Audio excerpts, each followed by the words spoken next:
پاسکوان نادر مهدوی. La televisión iraní emitía este fin de semana un discurso del ayatolá Ali Jamenei cuando la emisión fue hackeada e interrumpida por una imagen del líder religioso en llamas, las fotografías de 4 mujeres asesinadas en las protestas y un mensaje. La sangre de nuestros jóvenes está goteando por tus garras. Lo escuchabais de fondo, sonaba Mujer, Vida y Libertad, un lema de las protestas que están sacudiendo Irán. Welcome to Carne Cruda, the album. Join us for danger, excitement, innovations. Lo llevaba al Parlamento Europeo hace unos días la eurodiputada sueca de origen iraquí, Abir Al-Salani. Jiyan, Azadi, Women, Life, Freedom. Women, Life, Freedom. Y ante el hemiciclo europeo repitió un gesto que se está convirtiendo en un símbolo de las mujeres contra la represión del régimen iraní. Sacó unas tijeras y delante del hemiciclo se cortó el pelo. La juventud de Irán y en especial las mujeres están protagonizando el mayor movimiento en décadas contra la República Islámica. El detonante ha sido la muerte en septiembre de la joven Mahsa Amini, de 22 años, después de ser detenida en Teherán por la llamada policía de la moral. La acusaban de incumplir el código islámico de vestimenta por llevar pantalones ajustados y el velo mal puesto. Mahsa murió en la comisaría a la que fue trasladada.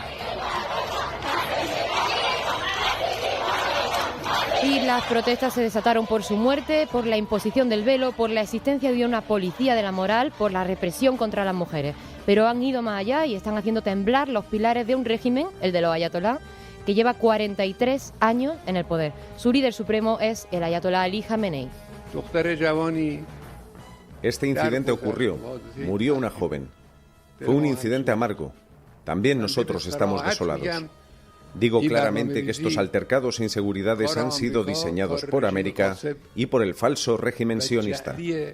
El máximo líder iraní acusa a los enemigos de su país. Sus palabras y las promesas de iniciar una investigación para aclarar la muerte de Mahsa Amini no han detenido las movilizaciones en las calles de las ciudades de todo el país. Al menos 185 personas han muerto en la brutal represión y las amenazas de las autoridades no han conseguido frenar las protestas lideradas por una generación llena de rabia y sobre todo por mujeres jóvenes que no tienen miedo al sistema impuesto por los ayatolás. Hoy hablamos de las mujeres que se han levantado contra el miedo y de la sociedad iraní que se ha rebelado con ellas. What? ¿Qué? Who? ¿Quién? Where? ¿Dónde? When? ¿Cuándo? Why? ¿Por qué? 5W. Crónicas de larga distancia.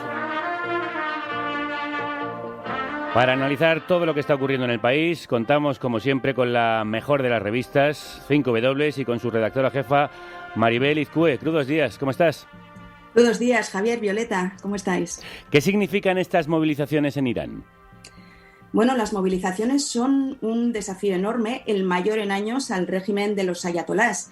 Un régimen que lleva en el poder más de 4 décadas, desde 1979, cuando se produjo la llamada Revolución Islámica, ¿no?, que derrocó a la dinastía Pahlaví, que era la monarquía del Shah, una monarquía autoritaria. Aquella revolución, que estuvo liderada por el ayatolá Jomeini, instauró la República Islámica. El país se convirtió entonces en una teocracia en la que impera hasta hoy la Sharia, la ley islámica. Y bueno, yo llevo a que muchos miles de iraníes huyeran al exilio con la revolución y también en los años posteriores. Pues sobre esos iraníes que se tuvieron que ir tras la Revolución Islámica de 1979 y también sobre los que se quedaron, habla la escritora Parinoush Zaini en su último libro. Hemos tenido ocasión de entrevistarla a su paso por Madrid la semana pasada y le hemos preguntado por el exilio y por lo que está ocurriendo en su país. Soy de una generación que ha visto el dolor y el duelo de cerca. Podría haberme dejado hundir en la desesperación. Podría haberme rebelado y haber arriesgado mi vida. Y podría haber huido a un rincón más seguro del mundo, como vosotros. Pero quedarme dándole vueltas a la cabeza y quejándome me revolvía el estómago. El sentido común me decía que no era el momento de rebelarse y un arraigado sentimiento de apego me impedía abandonar a nuestros padres. Si quería salir adelante, no me quedaba otro remedio que aceptar las cosas tal como venían. Los que se van y los que se quedan, de Parinoush Zaini, es una historia sobre el abismo que el exilio abre entre la familia separada a causa del régimen del Irán de los ayatolás. Ella es socióloga, psicóloga y también la escritora persa prohibida en su país natal, más traducida y vendida del mundo. Durante décadas, Parinush trabajó para el gobierno iraní, generando informes y estadísticas que confirmaban, con la frialdad de las cifras, los efectos de la revolución islámica de 1979 en la población de Irán, y especialmente en las mujeres. Luego decidió convertir esos datos en historias y nació su primera novela, El libro de mi destino. Esta obra, censurada varias veces en Irán, fue traducida a 26 idiomas y se convirtió en un superventas mundial. Ahora la escritora está en España para presentar su última novela y hoy visita Carne Cruda. Crudos días, Parinush, welcome. How are you? Thank you so much. خیلی متشکرم. ممنون که منو دعوت کردید. Que está agradecida, que está aquí, está encantada de hablar con ustedes. A quien escucháis es a Hamid Hosseini, intérprete que nos traducirá del persa o farsi. Bienvenido también. Muchas gracias. En su novela, la nueva novela Los que se van y los que se quedan, uno de los personajes es Mariam, una mujer que permaneció en el Irán de la Revolución Islámica mientras gran parte de su familia marchaba al exilio. Habla de aceptar las cosas tal y como tuvieron que hacer millones de personas en su país. Irán vive justo ahora la mayor ola de protestas contra el régimen en años. ¿Cree que ese sentimiento de aceptar las cosas está cambiando en las nuevas generaciones? بله بسیاری از اونها یعنی اون نسل در واقع esta generación, muchos de ellos که مجبور شدن بمونن در ایران que tenían que quedarse en Irán اینها مدرسه میرفتن que estudiaban en los colegios تمام فشار تحصیلات معلم ها تبلیغات aguantaban todo tipo de propagandas, presiones. El régimen intentaba que educa a ellos con realmente una musulmana. Si queríais ir a la universidad, incluso los vecinos son musulmanes reales que rezan diariamente. Incluso cuando queríais ir a un trabajo y queríais acudir a ese trabajo, tenéis que pasar un examen de ideología musulmana. ¿Y los jóvenes han cambiado, son distintos de esa generación que tuvo que vivir esa doble vida? Que esos jóvenes también han crecido así y tenían que estar en los colegios igual que las reglas que les exigían esa forma de vida. Pero desde las mismas casas, desde las mismas educaciones, han entendido que cómo deben comportar, cómo deben vivir. En el libro habla del sufrimiento de todos ellos, ¿no? De esas vidas paralelas y de todos los que se han marchado de Irán para construir una vida lejos del régimen islámico y de los que se han quedado en este país a pesar del régimen. ¿Cuánto hay de su propia experiencia en esta novela? Yo pienso que esa experiencia es muy generalizada en todo Irán. No hay ninguna familia que no haya pasado esa experiencia. Cualquier familia que vosotros vais a estudiar su situación están divididas entre aquellos que han salido y aquellos que han quedado. Es difícilmente podemos encontrar una familia que viven todos juntos. Este tipo de familias son un problema social muy extendido en todo el país. En el libro se refleja la falta de libertades, especialmente para las mujeres. Una falta de libertad que se ha evidenciado de forma trágica con la muerte de la joven kurda Mahsa Amini, tras ser detenida por la policía de la moral por llevar el velo mal puesto.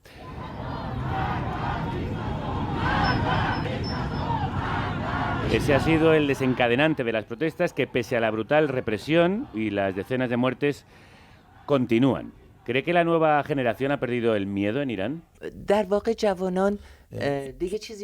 En la realidad, los jóvenes en Irán no tienen nada que perder. No tienen otra opción que protestar. Que esas protestas a lo largo de 43 años han tenido diferentes formas. Por ejemplo, organizar fiestas clandestinas Algunas veces en el ámbito de trabajo comportarse de otra forma, además decir unas cosas que no estaban permitidas, incluso algunas veces protestar. Ahora mismo todos esos caminos lo han experimentado los jóvenes y ya han perdido el miedo y saben que pueden salir de casa para protestar. ¿Qué crees que es lo que ha cambiado para que esos jóvenes pierdan ese miedo y llenen las calles a pesar de una represión que está causando muchas muertes y heridos? Cuando no tienen nada que perder, prácticamente se pierde el miedo y la lucha viene. Hemos pasado de todo el tipo de violencia y saben cómo responder a este tipo de violencia que el régimen les impone. Yo mismo he sido testigo en el año de 2011. La dirección del movimiento realmente no existía. Pero la gente a través de los medios sociales podían conectarse entre ellos y concentraban en un sitio en las calles y con los móviles se comunicaban y enviaban mensajes a otro grupo que la policía ya se ha ido o se está acercando, así podían hacer concentraciones permanentes en diferentes puntos de la ciudad. ¿Y qué tiene de especial este levantamiento en el caso de las mujeres? Las mujeres en este caso han perdido más el miedo. ¿Por qué son las protagonistas de esta protesta en este año? Las mujeres siempre han sido protagonistas en cualquier tipo de lucha contra la tiranía, aunque se veían menos, pero en trasfondo veíamos a las mujeres que tienen un papel muy importante. Realmente en nuestra historia, e incluso ahora, tenemos un sistema matriarcal en la sociedad, aunque se sienten las mujeres que tienen que proteger a su familia. Por eso salen a la calle pero las madres se cuidan a su familia, a sus hijos y dirigen a ellos. Aunque ven que la gente está dando víctimas mortales, pero protegen a sus hijos, a sus hermanos, a sus esposos, para que la lucha siga adelante. Estamos viendo, de hecho, estas movilizaciones que han puesto el foco en las mujeres en Irán, en su valentía, en su resistencia, como nos están contando, que no es nueva, contra los ayatolás. ¿El feminismo se había enfrentado al régimen islámico antes de otras maneras? Que sí, exactamente. Las mujeres siempre han luchado por sus derechos. Incluso ella misma estaba mirando su agenda hace 20 años, que veía en su agenda que dentro de 2 meses le habían invitado 18 diferentes grupos feministas, le habían invitado para ir a hacer discurso hace 20 años. Que ella no sabía que existen estos grupos, existen estas luchadoras. Pero iba en avión o iba en trenes, veía las mujeres, incluso en las zonas rurales, estaban luchando, tenían sus reuniones, estaba muy sorprendida ella misma, hace 20 años. Quizá lo que cambia ahora es cómo lo vemos desde fuera, por eso queríamos preguntaros, el caso de Mahsa Amini ha sido recogido por medios de todo el mundo, se han organizado movilizaciones de apoyo a las protestas en Irán, en muchas ciudades fuera del país. A nivel internacional, ¿cree que este movimiento en Irán está recibiendo suficiente apoyo de esa comunidad internacional? La población de los países fuera de Irán realmente le han apoyado con toda valentía. pero el nivel institucional y los gobiernos nada, no. Necesitamos de parte de los gobiernos que haya una expresión más de apoyo con políticas muy concretas de apoyo al pueblo iraní.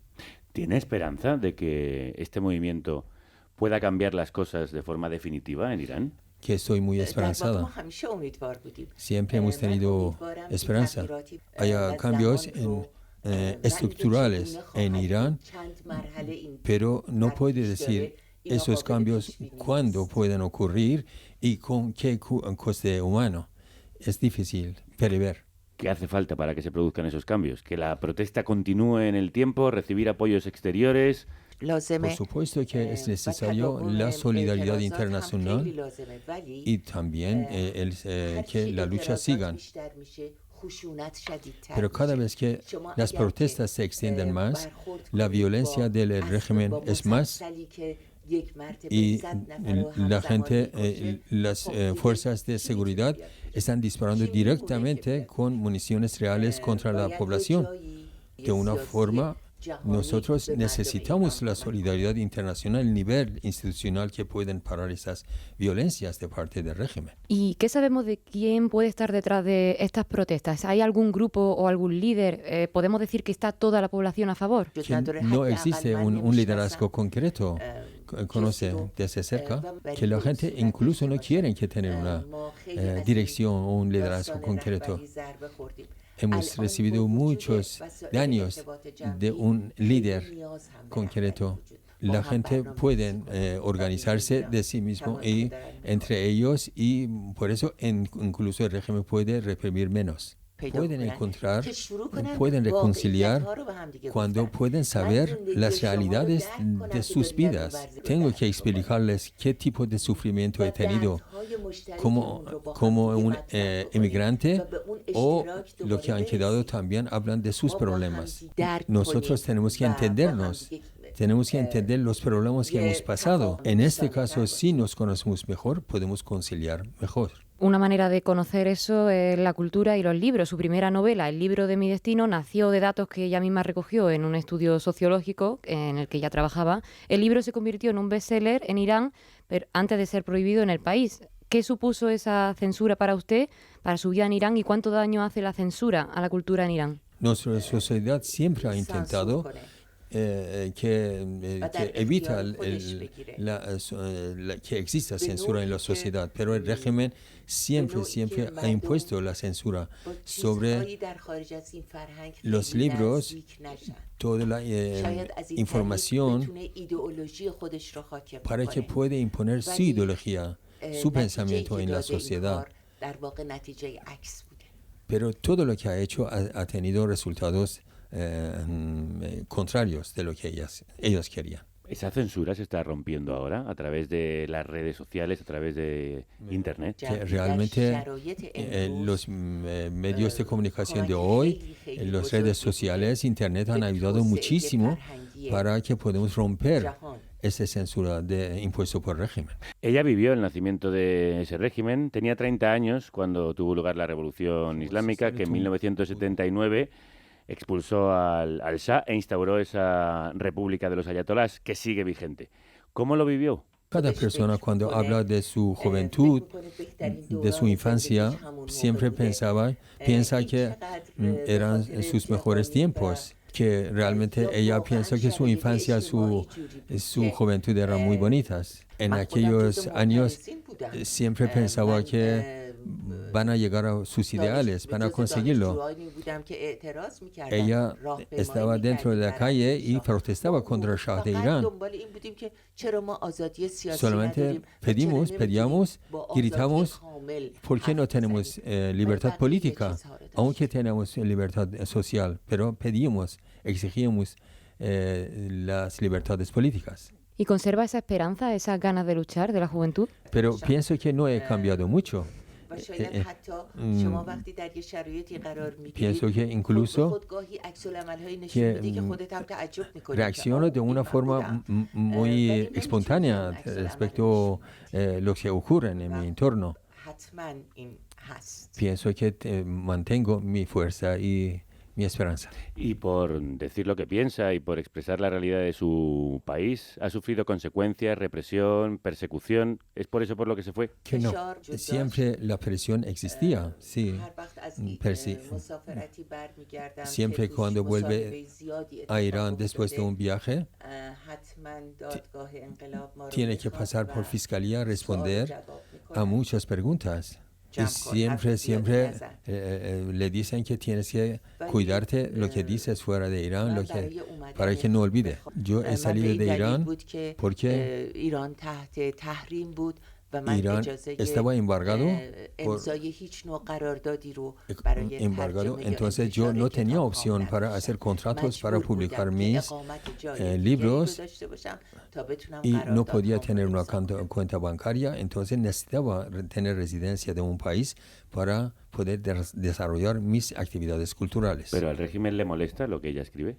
Que el régimen lleva muchos años que no permite publicar sus obras. Este libro lleva 14 años esperando para conseguir el permiso de publicación, pero no ha conseguido. Este libro ha salido en muchos idiomas, pero en farsi todavía no ha podido salir. ¿Cree que veremos el fin del régimen de los ayatolás en un futuro próximo? Espero. Espero. Hay dos mujeres, ella y Marianne Satrapi, que han contado la realidad de Irán desde fuera y se han convertido en fenómenos mundiales gracias a los cuales conocemos la realidad de sus compatriotas. Estoy encantada, aunque puede ser peligrosa para mí, pero estoy encantado que he podido ayudar para que conozcan la gente las realidades de mi país. Por eso nosotros recomendamos la lectura de Los que se van y los que se quedan, la nueva novela de Parinoush Sani, al mismo tiempo que recuerdo que Persépolis es una de las grandes obras del cómic de Marianne Satrapi que explica la realidad del lugar. Muchas gracias, Parinoush Sani, por estar aquí. Para terminar, quería hacerle una pregunta a Hamid Hosseini, que es el intérprete, porque también es portavoz de la Asociación Iraní de Derechos Humanos. En su caso, lleva en España 36 años exiliado. ¿Cómo está viviendo usted las protestas? La verdad es que estamos, yo y mis compañeros, mis compatriotas, millones, que casi somos 8 millones que vivimos fuera de Irán, vivimos con orgullo, con preocupación, con mucha esperanza, porque para llegar a un Estado democrático, un Estado de Derecho, no hay otra opción que pasar estas luchas, aunque tiene coste humano muy elevado. Parinoush Sani, Hamid Hosseini, muchísimas gracias. Muchísimas gracias. ¿Cómo se dice gracias en farsi? Sepasguzara. Sepasguzara. Sepasguzara. Thank you. Me too. La República Independiente de la Radio no solo está en podcast. Podcast. También en YouTube, Instagram y Twitch. Ahora, carne cruda también se ve. Soy Alberto, estoy aquí ahora mismo en Ardabil, en el norte de Irán. Por lo general tenemos el internet cortado, incluso hay provincias del país en las que cortan completamente la señal de la red telefónica. En otros lugares funciona pero capado, vamos. Ahora mismo trabajo de guía de viajes en diferentes lugares del mundo y uno de ellos es Irán. La primera vez que vine aquí hace muchos años, hace 20 años ya, vine en bicicleta desde España. Fue un viaje en el que fui a Katmandú y fue la primera vez que atravesé Irán y me sorprendió porque era y es un país cargado de estereotipos y cargado de creencias e ideas que muchas veces cuando llegas aquí ves la realidad del lugar, la realidad social, cultural y humana del lugar, se desmontan muchas de ellas. He visto cómo empezaron las protestas, cómo se les ha ido de las manos al gobierno, cómo han llegado aquí gentes paramilitares en las calles, después muchísima policía secreta de la Sepah y paramilitares de los cuervos de los Quds. Identificas enseguida el origen de esta gente por el pañuelo que llevan en la cabeza. Al principio eran voluntarios de los Basij, los voluntarios de la Revolución Islámica, son chavales, muchos de ellos de 20 años, que les dan unas porras y les dicen: de aquí espantad a todo el que venga a protestar. Pero cuando se puso la cosa más tensa, de esto hablamos hace 2 semanas, sí que empezaron a venir ya otro tipo de personal. Y nada más, un abrazo muy fuerte y espero que sigáis con el programa, que da gusto escucharos, ¿vale? Venga, hasta luego. Hasta luego. A ti también da gusto escucharte. Alberto, gracias por ser nuestros ojos y nuestros oídos, por ser nuestro enviado espacial en Irán. Por cierto, qué tío, desde España hasta Irán en bicicleta. Oye, un abrazo de vuelta para allá y cuídate mucho. Qué regalo de oyente, ¿eh? Que bien habla y encima qué sano debe estar. Tiene que estar sanísimo. Bueno, es que tenemos una verdadera redacción de corresponsales. Sí, y con una corresponsal que colabora con 5W, hablamos ahora. Masoumé toma varias calles que llevan del norte al sur de la ciudad. Los 5 sentidos están alerta, las calles son un terreno minado. Cualquier coche, pero especialmente las motos, representan un peligro. Somos 5 mujeres en el vehículo, conscientes de que precisamente por eso somos motivo de sospecha. Muchos amigos han recibido llamadas de las autoridades preguntando por las razones por las que su coche estaba en determinados lugares de Teherán a la hora de las protestas. Todas miramos constantemente a nuestro alrededor en busca de informantes. Estamos preocupadas, mas no así decenas de mujeres jóvenes que caminan por las aceras cercanas. Muchas van sin velo. Algunas lo levantan para ondearlo en el aire cuando pueden. Varias van en grupos solo de mujeres, otras con chicos. También hay grupos de hombres que caminan como si estuvieran de paseo. Según el periódico Javan, vinculado con la Guardia Revolucionaria, el 93% de quienes han salido a las calles son menores de 25 años. Es un fragmento de la crónica La generación iraní, que no tiene miedo, publicada en 5W y firmada desde Teherán por la periodista freelance especializada en Oriente Medio, Catalina Gómez Ángel, que lleva más de 10 años viviendo en Irán.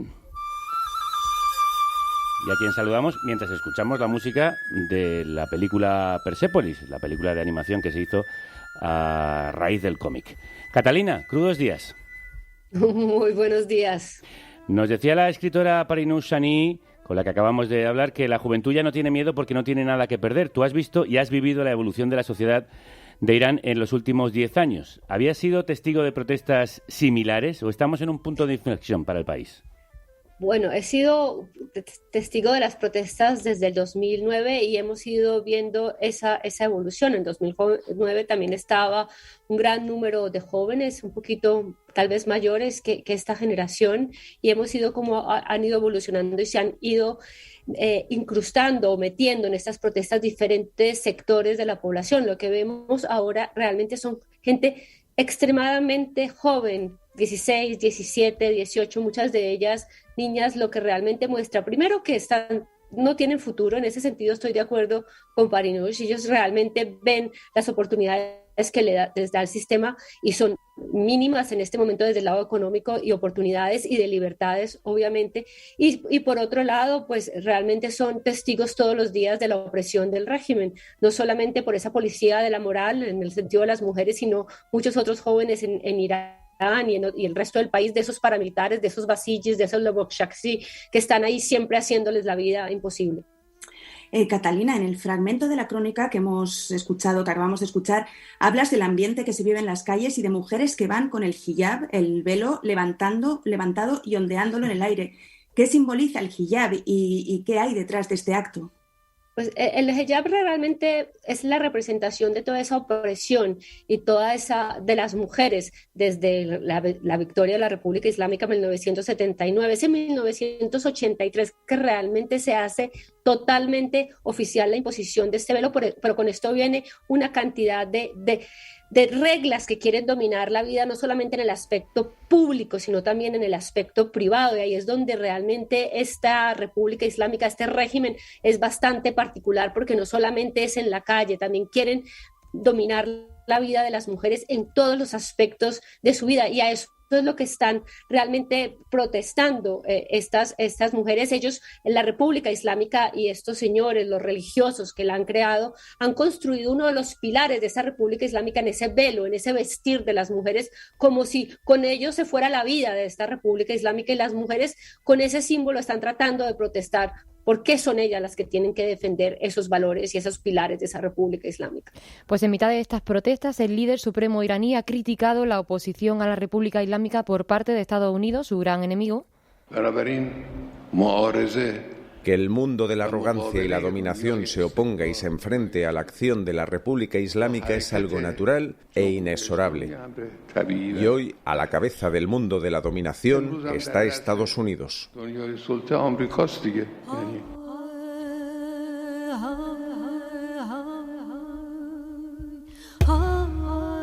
La revolución islámica dio un vuelco a la política internacional de Irán, que hasta entonces tenía buenas relaciones con Estados Unidos y Europa. Con la llegada de los ayatolás, Washington, Israel y otras potencias occidentales se convirtieron en los grandes enemigos del nuevo régimen. Y para entender el papel de Irán en el escenario internacional, hablamos hoy con Irene Martínez, que es analista política y especialista en Irán, entre otros países. Crudo día, Irene.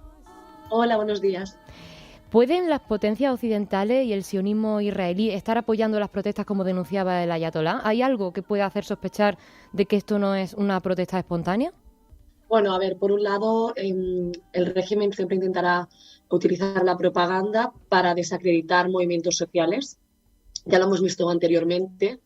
Lo que pasa es que el cariz de estas protestas, que es muy social y también con, pues al final, tintes ya más de revolución a nivel ya política, ¿no? Un cambio, se pide un cambio de estructura política del país. No sé hasta qué punto podría haber tanta influencia internacional, ¿no? Porque si nos fijamos, la verdad es que a nivel internacional todo el mundo es bastante cauto. Es verdad que sí que se ha demostrado, sobre todo a nivel social, un apoyo a estas protestas, pero a nivel político, tanto la Unión Europea como Estados Unidos, como incluso aliados de Irán, están siendo pues bastante reacios a dar su opinión sobre la situación, ¿no? Entonces, el tema de que haya una influencia internacional en esto, creo que tiene más que ver con el régimen intentando desacreditar algo que es puramente iraní, con que haya realmente alguien por detrás, algún interés tan grande por detrás. Irene, entre la comunidad internacional, ¿qué respaldos tiene el régimen iraní? Pues a ver, a nivel político siempre ha tenido pues el respaldo sobre todo ahora de Rusia, ¿no? Cuando ya sabemos que Irán pues ha proporcionado drones a Rusia para poder atacar posiciones ucranianas. Y luego, por otro lado, el aliado que digamos que del que más apoyo ha utilizado ha sido China en los últimos años. Y China en este caso no ha hecho ningún comentario sobre el tema de las protestas. Es más, China está siendo bastante cauto porque sí que a nivel social, en ciertos foros, disidentes chinos han puesto pues, como ejemplo los movimientos iraníes para ver un poco el reflejo, ¿no?, en movimientos sociales también de parte de China. Pero a nivel, digamos, político no ha habido ninguna respuesta tampoco de parte del Partido Comunista Chino. Dentro de Irán hay un sector de la población que es muy conservador y que se opone a cualquier reforma dentro de la República Islámica. Catalina, vuelvo contigo. ¿Qué dimensión tiene este sector y cómo está reaccionando ante las movilizaciones? Esa es la gran pregunta que tenemos. ¿Qué tan grande? Yo siempre lo calculo en lo personal en lo que se ve en las elecciones. Desde hace 3 o 4 elecciones se ve que el ala radical o el sector que vota a los conservadores, que generalmente es gente que sí sale a votar porque tiene o cree enormemente en la República Islámica o porque trabaja con la República Islámica o porque sus hijos tienen algún beneficio de la República Islámica, suman entre 15 y 20 millones de personas de una población un poco más de 80 millones de personas. El otro día participaba en una de estas demostraciones del Estado y hablaba con ellos sobre la importancia del velo para las mujeres, porque ellos están convencidos de eso que hablaba Irene, ellos están convencidos de que esto es una protesta que está impulsada desde el extranjero. No hay nadie que les haga entender de que puede ser una movilización espontánea, a pesar de que ellos viven con esta cantidad de mujeres iraníes que realmente no solamente quieren quitarse el velo, sino que quieren tener más libertades. Y al dialogar con ellos muy amablemente, con algunas de ellas, es imposible que ellas miren el mundo desde otra óptica diferente a la que les dicen no solamente la televisión oficial de la República Islámica, sino una cantidad de televisiones religiosas a los que ellos ven. Y es importante para entender Irán hoy en día es ver cómo está dividida esa población también en los medios de comunicación. Mientras un sector ve esos canales religiosos y estatales que hablan de gente que está causando daño dentro de las calles, los otros ven esos canales que vienen desde el extranjero en persa, como la BBC o Irán International o Monoto. Entonces, eso también divide mucho más la población, en las cuales cada vez hay menos elementos de comunicación. Catalina, Mahsa Amini estaba en Teherán de visita cuando fue detenida y asesinada. En tu crónica cuentas que su nombre kurdo es Jina, un nombre con el que no podía ser registrada en Irán. ¿Por qué? ¿En qué situación está la población kurda y cuál es su relación con los otros pueblos de Irán, como la mayoría persa o los azeríes? Bueno, la población kurda tiene unos derechos bastante restringidos dentro de la sociedad, no pueden educarse en kurdo y, por ejemplo, muchos nombres, pero no solamente para los kurdos, muchos nombres que no están dentro de lo que yo llamo el vademécum religioso de la lista de nombres de la República Islámica no pueden ser utilizados aquí para ser bautizados a los hijos, como es el caso con muchos nombres kurdos, como sucede con el nombre de Jina. Pero más allá de esto, la región kurda, ellos están básicamente en el noroccidente del país, en dos provincias que se llaman la de Azerbaiyán Occidental y la del Kurdistán, que tiene esta como capital Sanandaj, donde en este momento lo que estamos viendo es realmente una guerra y una gran opresión. Ellos han estado oprimidos durante estas últimas décadas. Es una de las zonas más pobres de Irán, con menos oportunidades y también con una gran represión. Allá hay uno de los grandes elementos de seguridad y despliegues de seguridad de la República Islámica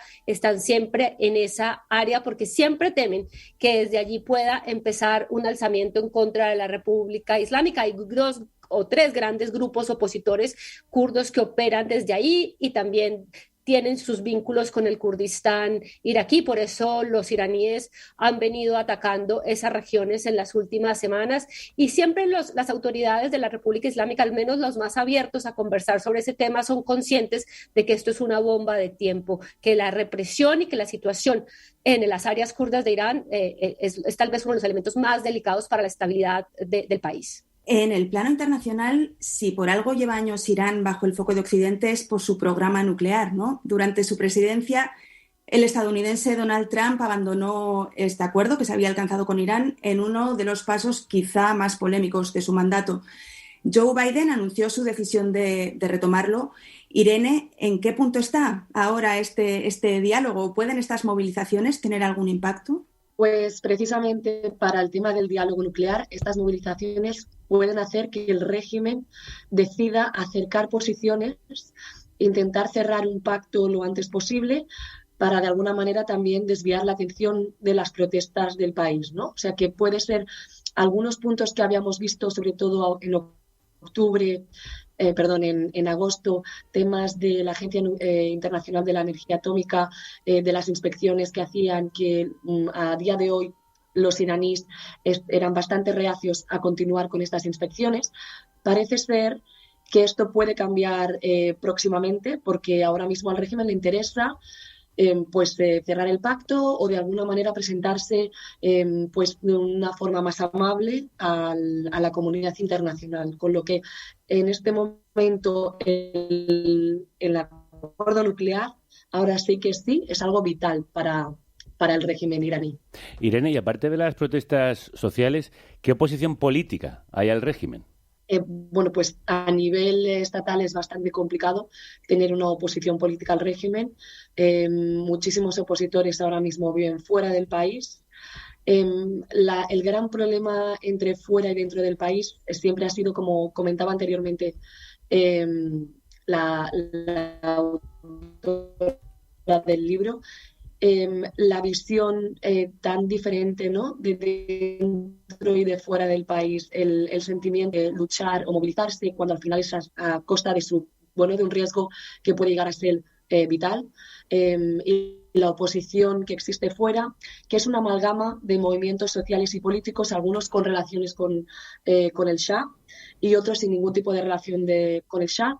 Entonces ahí se crea un poco un batiburrillo de grupos donde acaban siendo descalificados a nivel internacional simplemente porque hay ciertos grupos que sí que es verdad que tienen unas consignas, unas proclamas que estaban pues muy próximas al Shah, ¿no? Entonces hay que siempre distinguir todos los grupos opositores de Irán dentro de, pues, del escenario internacional, porque es verdad que hay diferentes grupos y algunos sí que tienen muchísimo pues acceso a capital, cosa que otros pues no es el caso. Son entonces ya más de 20 días de protesta y cuanto mayores son, más dura parece la represión. Se habla de unas 185 personas muertas, entre ellas mujeres muy jóvenes, incluso adolescentes. Catalina, ¿cuál es la situación ahora? ¿Qué se ve en estos días en las calles de Teherán? Bueno, vemos cómo obviamente con el paso de las semanas, yo creo que este régimen nunca se imaginó unas protestas que fueran a ir tan extendidas, tan largas y tan transversales, porque para entender estas protestas son unas protestas que van del norte al sur y del occidente al oriente de Irán, no solamente en las grandes ciudades, sino también en ciudades intermedias, y también va de todas las clases sociales, no solamente está liderada por esa sociedad más educada, una clase media un poco con más adquisición, sino que va a todos los sectores y eso es bien, bien importante. Entonces la represión ya empieza en lugares como las universidades. Ayer veíamos cómo están yendo a colegios a coger esas niñas que están liderando dentro de esos espacios educativos esas protestas que ellos los tienen absolutamente fuera de lugar. Y yo creo que y quiero agregar algo a lo que decía Irene, que es bien importante a raíz de esa oposición para poder entender lo que pasa.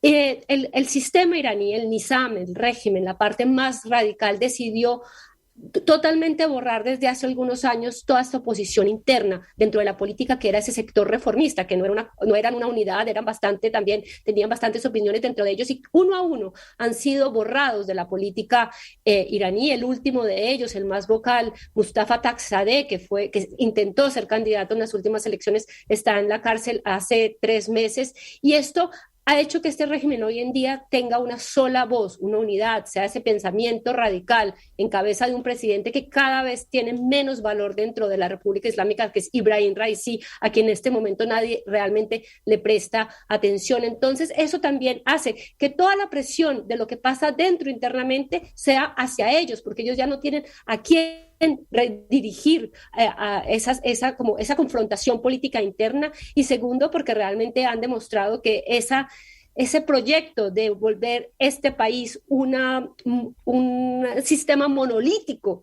dentro de ellos, pues obviamente ha fracasado. Y esta presión que están ahora sufriendo, ese monolito se puede resquebrajar. ¿Podrían hacer las protestas caer al régimen iraní? Aquí todo el mundo lo que sí coincide es que esto es un punto de quiebre para la República Islámica. Para muchos estamos viviendo realmente no solamente desde ahora, sino desde hace varios años, una posrevolución. Pero pensar que en este momento es el momento que va a caer es imposible decirlo, porque todos hemos visto qué ha sucedido. Por ejemplo, la Unión Soviética es un gran ejemplo para los iraníes.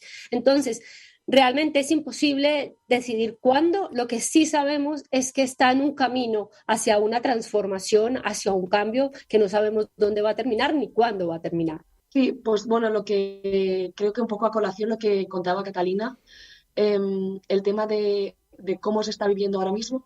Uno de los grandes puntos quizás de inflexión ha sido el hecho de la represión tan violenta que se está viviendo en las calles, ¿no? Quizás el régimen ha ido más allá, ha cruzado líneas rojas y la violencia está siendo tan grande que los inicios de estas revueltas sociales, ¿no?, eran al final pequeños pasos a nivel pues de libertad de expresión, libertad social. Ahora ya se habla pues de proclamas, ¿no?, de caída del régimen y un cambio del sistema político del país. Esto al final es un poco lo que se hablaba siempre de Irán, ¿no?, que Irán va a implosionar, ¿no? Es un país que si va a haber un cambio, va a ser un cambio interno por parte de los iraníes y no un cambio que va a ser traído a la fuerza por parte de actores exteriores, ¿no?, de fuera del país. Y es verdad que hay algunas voces, ¿no?, dentro del régimen de Irán que sí que comentan que esto puede desestabilizar los pilares y las instituciones iraníes, ¿no? Con lo que el miedo existe y está ahí y se ha hecho público por parte de diferentes actores, sobre todo político y gente de las instituciones iraníes. O sea que no es descabellado pensar que esto puede llegar a más. Pues ojalá sea así, ojalá hiciera caer el régimen de los ayatolás. Irene Martínez es analista política, Catalina Gómez Ángeles, reportera, está en Teherán. Os agradezco muchísimo a las dos que hayáis estado con nosotras. Gracias. Gracias. 4 episodios semanales. De actualidad, cultura, denuncia, análisis, ciencia, música, humor. Por muy poco puedes tener mucho. Hazte productor o productora en carnecruda.es. ¡Que viva la lucha de las iraníes! ¡Que viva la lucha del pueblo iraní! ¡Mujer, vida y libertad! ¡Mujer, vida y libertad! ¡Abajo la teocracia! ¡Arriba la democracia! ¡Imperio, mi cuerpo! ¡Son asuntos míos! ¡Imperio, mi cuerpo! Las protestas contra el régimen iraní se han extendido a ciudades de todo el mundo. Escuchábamos una concentración que tuvo lugar en Madrid la semana pasada y en ella participaba parte de la comunidad iraní en España, personas que dejaron Irán para escapar de la represión del régimen. Como Nelly, a la que tenemos hoy aquí con nosotros. Crudos días, Nelly, ¿cómo estás? Hola, buenos días a todas y todos. Tú llevas casi tanto tiempo viviendo en España como el tiempo que lleva el régimen de los ayatolás en el poder. ¿Cuándo y por qué saliste de Irán? ¿A qué te enfrentabas y te quedabas allí? Yo entonces era una niña, mis padres, fue a causa de la profesión de mis padres, que eran artistas, magos de espectáculo, y también de que habían actuado con frecuencia en las fiestas reales. Y aparte de ser magos, artistas, encima habían tenido mínimamente que ver con el régimen anterior, con el Shah, y entonces daba un poco lo mismo que fueras sastre, cocinero, eras antirevolucionario y te consideraban como parte del sistema del Shah. ¿Y cómo fue vuestra llegada a España? Pues fue con el primer vuelo directo que hubo de Madrid de Teherán a Madrid, con escala en Atenas, que luego a posteriori se anuló, pero vinimos con lo opuesto de un día para otro, y porque entonces España no pedía visado a los iraníes para entrar todavía. ¿Y cómo recuerdas esos primeros años de aclimatación a un país tan distinto? Terrible, terrible. Odio hacia mi padre porque le creía el culpable de haber hecho que nos sacara así de los pelos de un día para otro, de un bienestar relativo, y de venir a un país con lo opuesto, sin idioma. Entonces había poca gente que hablase inglés. No teníamos recursos, tampoco había una infraestructura a nivel estatal, institucional, para recibir asilados. Fueron años muy duros. Se juntaron con mi adolescencia, entonces, para abrirse las venas. No es fácil. Maribel. En el exilio habéis visto otras protestas que han tenido lugar en Irán, como el Movimiento Verde de 2009, del que hablaba Catalina, que fue duramente reprimido. ¿Son diferentes estas protestas a las que ha habido hasta ahora? ¿Cómo las vivís desde aquí? Desde aquí las vivimos con mucha tristeza, con mucho luto, pero también con muchísima esperanza, porque estamos convencidas y convencidos de que estas protestas se han convertido en la revolución definitiva. Sí, ¿qué es lo que te hace pensar eso? Porque se diferencian de las otras protestas, que ha habido muchísimas desde el momento cero de que se instalaron en el poder los islamistas. Ha habido protestas y siempre han sido duramente reprimidas. Esta vez es diferente. Lo primero es el poder que tiene el Internet para unificar voces, para poder digamos, de alguna manera hacer llegar lo que está pasando en Irán fuera de las fronteras. Ya no es una olla a presión y una cárcel para 80 millones a nivel hermético como era antes. Ahora todo el mundo con su móvil graba escenas reales y lo manda, cosa que el resto del mundo lo puede ver, que no es que seamos anti revolución islamista, sino es que somos anti violación de derechos humanos continuos durante décadas. Entonces el mundo está viendo lo que pasa en Irán, el mundo se ha puesto de nuestra parte, el mundo sale a la calle, el pueblo de todos los mundos está saliendo a la calle a pedir a sus gobiernos de que se ponga al lado del pueblo iraní, y eso está pasando y eso da muchísima fuerza, y es la primera vez que el movimiento de una de las poblaciones femeninas más oprimidas sobre la tierra ha provocado un movimiento feminista a nivel global. Y digo movimiento feminista que es muy simple, que no pide otra cosa que la igualdad entre los seres humanos. De hecho, estamos viendo liderar las protestas a una generación muy, muy joven, encabezada por mujeres. Veíamos incluso imágenes de chicas que desde su instituto se rebelan contra aquello para lo que han sido adoctrinadas. ¿Tú crees que esto se produce porque esta generación ha crecido más en contacto, también gracias a las redes sociales, de lo que ocurre fuera de Irán? Eso influye muchísimo porque la propaganda islamista en Irán es brutal, la represión de los medios de comunicación es brutal, están bajo mando directo del líder supremo, pero se junta otra cosa, de que la juventud iraní tiene conciencia del pasado de sus padres, tiene muy buena conciencia de su presente, que es absolutamente intolerable, y se hace una muy buena idea de su futuro, que va a ser todavía peor que su presente. Y ha llegado a un punto que prefieren morir a seguir viviendo como están viviendo y no van a soportar lo que han soportado sus padres. Quieren un cambio. ¿Y por qué crees que las mujeres son las que están liderando este movimiento? Y mujeres tan jóvenes, además, algunas. Porque las mujeres hemos sido las mayores víctimas de la teocracia islamista. Nelly, en todos estos años, en estas casi 4 décadas, ¿has tenido alguna oportunidad para volver a Irán? ¿Tienes aún allí vínculos familiares? Vínculos familiares me quedan muy pocos, pero por mi manera de ser, pues me siento familiar de todos mis semejantes a nivel mundial, no solamente en Irán. Cierto que tengo centrado más mi activismo en la situación de la mujer en Irán, pero porque creo que allí puedo hacer más, porque por la cercanía de la cultura, de las vivencias, conocimiento del idioma, pero no porque me parezca más o menos importante que otros temas en otras partes del mundo. ¿Tú crees entonces que este movimiento puede llevar a la caída de la República Islámica próximamente, en un futuro próximo? Estoy convencida. ¿Qué es lo que te hace pensar eso? Porque es un régimen muy sólido.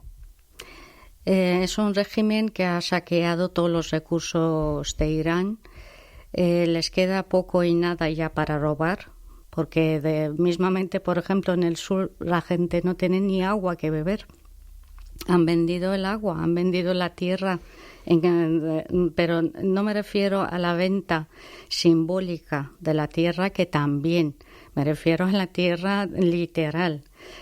Han robado todo lo que han podido. De hecho, para ellos Irán no es su patria. Ellos dicen que es la tierra de Islam. Entonces lo han saqueado para sí mismos, lo primero, y segundo, para propagar lo que es el Islam chiita fundamentalista a otras partes del mundo. Nelly, si este movimiento triunfa, si se caen los pilares, si cae el régimen islámico, ¿volverás a Irán? Por supuesto, volveré a Irán, que salí de niña y no tuve ocasión de conocerlo bien, como mínimo un tour de 3 meses para conocer sus rincones. A vivir, pues no lo sé, pero el hecho de tener la opción, simplemente la opción de decir, pues mira, cuando me jubile igual me paso 6 meses allí para acá. Eso es una maravilla. Una maravilla ha sido tenerte hoy aquí. Recordar que hay una población que se ha levantado muchas veces en Irán contra ese régimen opresor, que hubo un Irán antes de la revolución islamista que era abierto, progresista, que era una sociedad moderna, a la que se hizo retroceder muchísimos años, pero que ahora quiere incorporarse a la modernidad. Nelly, ha sido un placer tenerte aquí. El placer ha sido mío, gracias. Y como siempre, Maribel y 5W, gracias por ayudarnos con estas crónicas de larga distancia a entender el mundo en el que vivimos. Un abrazo muy fuerte. Un abrazo, muchas gracias a vosotras. Y mañana volvemos para seguir hablando de revoluciones, porque entrevistamos al emblema de la revolución, artista inconformista, agitador y comprometido, Fermín Muguruza, que nos presenta su último proyecto, un cómic y una película de animación, Black is Belcha 2, Ainhoa, sobre todas las revoluciones que ha habido en Occidente y Oriente en los últimos 30 y 40 años. Y después de ese programa, Marta y yo seguimos de revolución, cogemos las maletas y nos vamos, atención, al Sáhara. Sí, otro pueblo oprimido, abandonado, olvidado por las potencias occidentales, por España, que le ha dado la espalda y lo ha entregado a la potencia invasora, a Marruecos. Sí, porque ese olvido y esa traición es criminal. Carne Cruda vuelve al Festival Internacional de Cine del Sáhara, FISáhara. Al campamento de Ausert. Sí, desde allí haremos un programa para contar cómo resiste este pueblo exiliado en el desierto y preguntarle además cómo han vivido un año como este, ¿no?, en el que la postura del gobierno español giró hacia Marruecos y después de que Sánchez anunciara que apoya la propuesta de Rabat de integrar el Sáhara Occidental como autonomía marroquí, sin el referéndum que el pueblo saharaui lleva pidiendo décadas desde la ocupación ilegal del Sáhara Occidental en los 70. Bueno, teníamos que estar ahí y estamos muy contentas de poder hacer este viaje. Durante unos días Violeta nos va a dejar, me vas a dejar aquí abandonado, bueno, a mi suerte. Yo creo que tú te vas a defender perfectamente, llámame, ¿sí?, loca, no vas a tener ningún problema. Gracias a los consejos que me estás dando. Sí, yo tendré un teléfono argelino. Te puedo llamar. Sí, te puedo llamar si te agobia. Si me agobio con llámame. Esto, si veo que me viene grande, si te que supera, se me supera. Yo te doy alguna recetita. Y me tranquilizas, ¿no? Bueno, siempre tenemos al mejor equipo de la radio que me va a acompañar por si acaso veo que el barco naufraga. También van a estar ahí Eva López, Elena Gómez, Celtia Tabeayo, Álvaro Vega, Paz Galiana, Rocío Gómez, Ray Sánchez, Marta González se viene conmigo, sí, Javier Gallego se queda aquí y Violeta Muñoz, Violeta Star, estará en el Sáhara en los próximos días, aunque mañana todavía por la mañana estará con Fermín Muguruza. Bueno, pues nos vamos, ¿no? Vámonos. Que la radio os acompañe.